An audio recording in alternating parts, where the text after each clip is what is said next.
Hello everyone. My vacation is becoming to an end.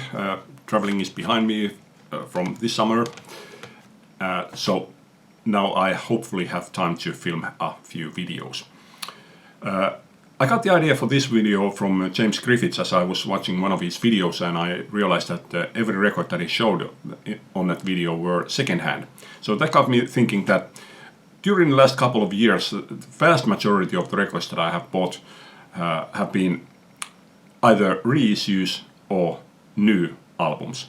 I haven't bought that many secondhand records, so that got me thinking that how many secondhand records have I bought during the last couple of years. So I checked from beginning of 2020 up until today, and I have bought surprisingly many. I have bought around 70 to 80 records, so I decided to make this video. But betraying the title, I will start one that I didn't buy as secondhand. I bought it as new, as a reissue, and that is. Oh, by the way, the reason why I'm showing these first two are because of Discogs. Because when I was putting my records into Discogs, I found several things about them that I wasn't expecting, and these two were examples. This is Angel Live Without a Net. I got this one as a VCLT.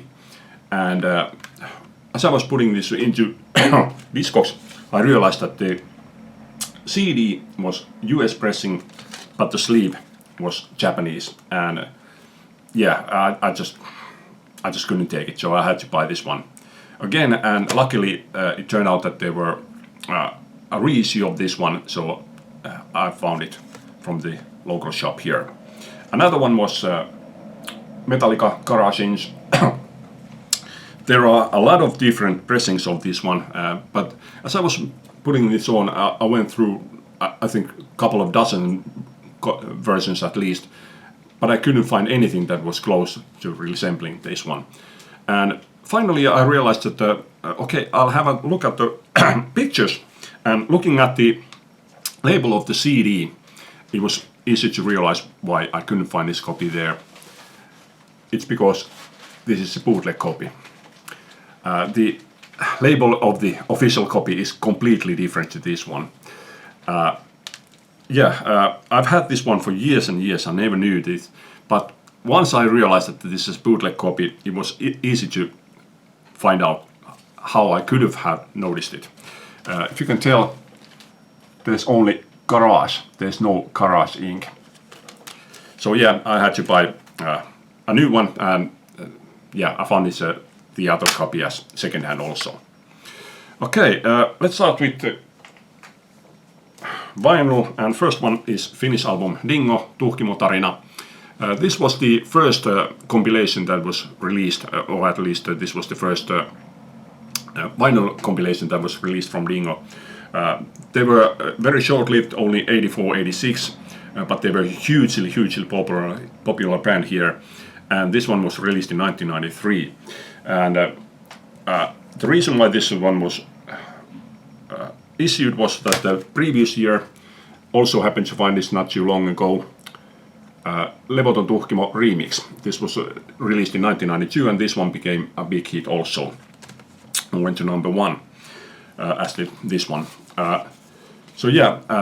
There's even though there has been a lot of compilations, despite the very limited amount of records that they made, this is only one of two compilations released on vinyl. Okay, then next one, Santana, Amigos, from 1976.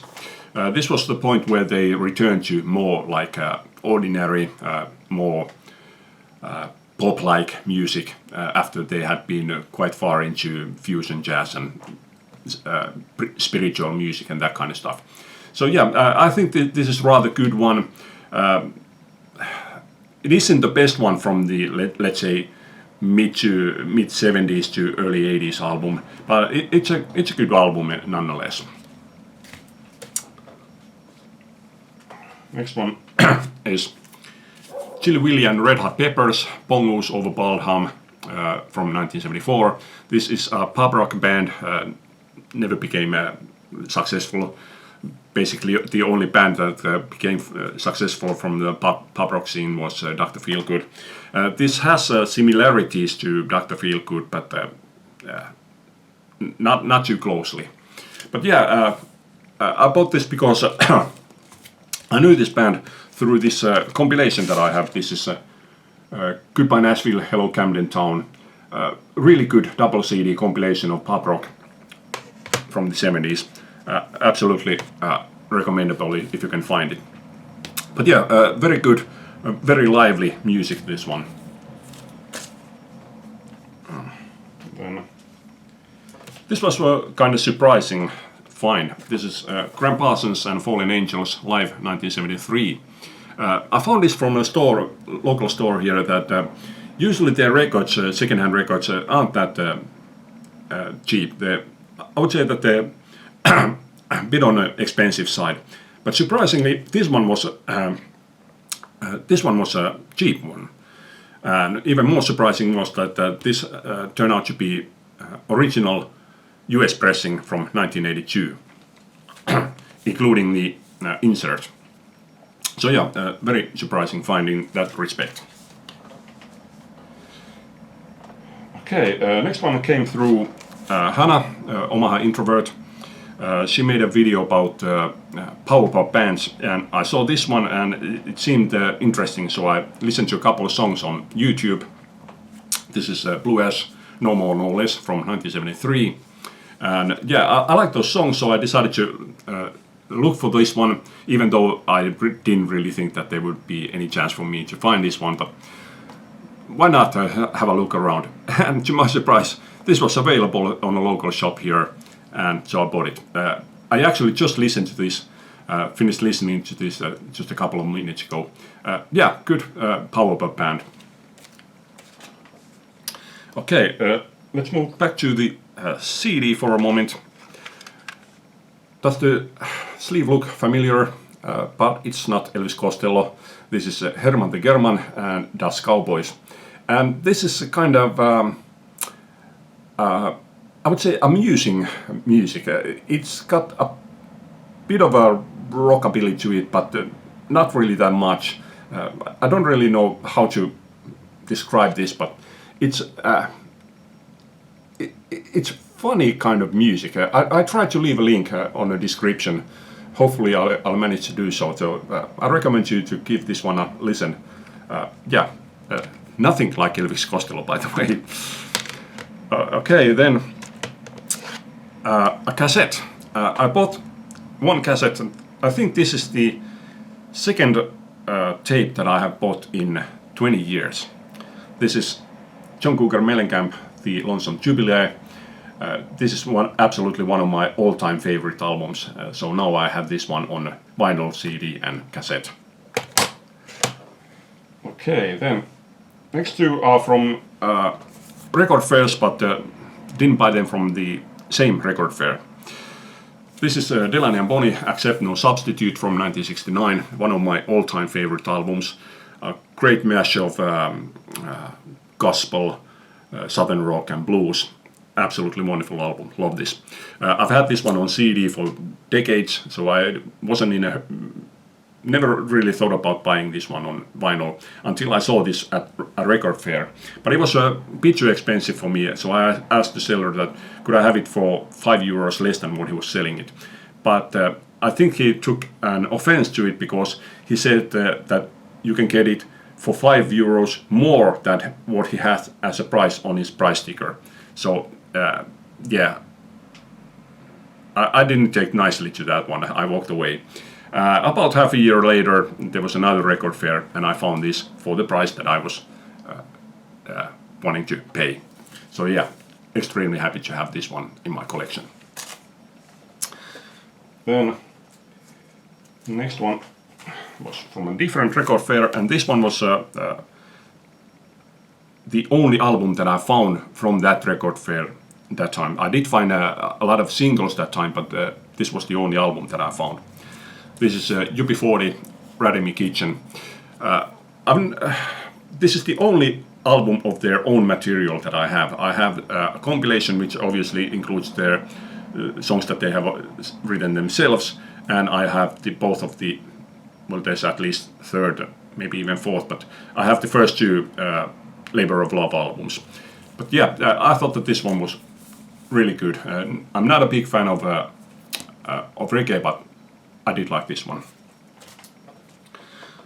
And then an album that I do recall seeing this one when it was originally released, but I had completely forgotten that this one even existed. So it was a big surprise one day. I just was browsing in a record store and there it was. This is Live Alive Quo, Status Quo live album from 1992, and I have to say that I'm not a big fan of this album. I really didn't think that this was that good. They have several better live albums than this one, but well, one more live Quo album. And I think that this is a rather rare one since it was issued in 1992. And then Lou Reed, New Sensations from 1984. I already thought that I have enough Lou Reed albums. Wasn't thinking of buying anything more. The previous album had like filled the gap because I had wanted to find some Lou Reed album from the 80s, and I had bought Blue Mask, so didn't think to buy anything more. I think that there were two reasons why I bought this. One was that I wasn't finding some other record that I was looking for that day, and this one includes his pop hit, I Love You Suzanne. Well, at least it's as much of a pop hit as Lou Reed could muster. But yeah, I mean, he has had other hits, but this one could be actually termed as being almost pop hit. Good album. And finally, Ramones, We're Outta Here. I had previously bought this one on DVD simply because I couldn't find this CD. So it took me a long while before I found this CD.